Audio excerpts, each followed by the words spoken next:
بسم اللہ الرحمن الرحیم۔ السلام علیکم۔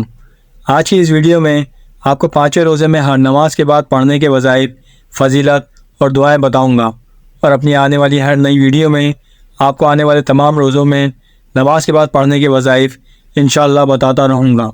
ہم سب کو چاہیے کہ اس مبارک مہینے میں اپنے لیے اور تمام مسلمانوں کی صحت و تندرستی کی دعائیں مانگیں، بالخصوص اپنے والدین کے لیے دعائیں مانگیں کہ اللہ پاک ان کو لمبی عمر اور صحت و تندرستی عطا فرمائے، اور جتنا ہو سکے اس مہینے میں آپ صلی اللہ علیہ وسلم پر کثرت سے درود شریف پڑھیں، اور اللہ پاک اس مبارک مہینے کی برکت سے تمام مومنین اور مومنات کی بخشش اور مغفرت فرمائیں۔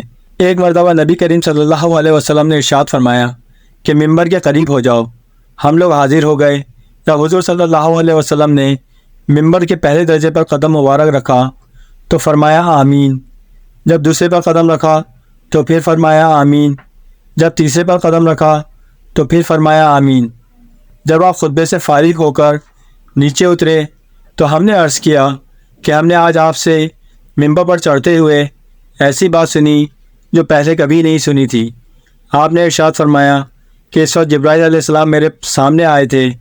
جب پہلے درجے پر میں نے قدم رکھا تو انہوں نے کہا کہ ہلاک ہو جائے وہ شخص جس نے رمضان المبارک کے مہینے کو پایا پھر بھی اس کی مغفرت نہ ہوئی۔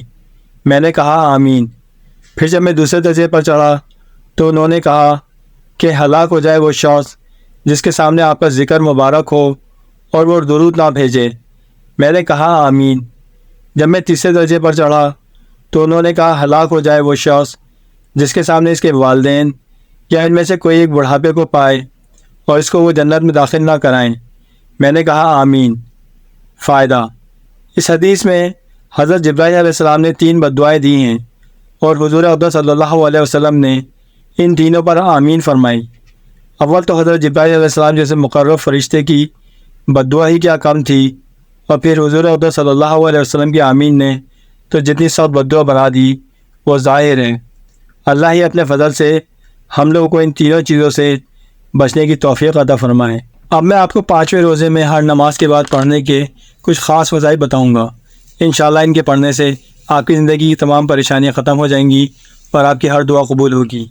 فجر کی نماز کے بعد اللہ پاک کے 99 نام 3 دفعہ پڑھیے۔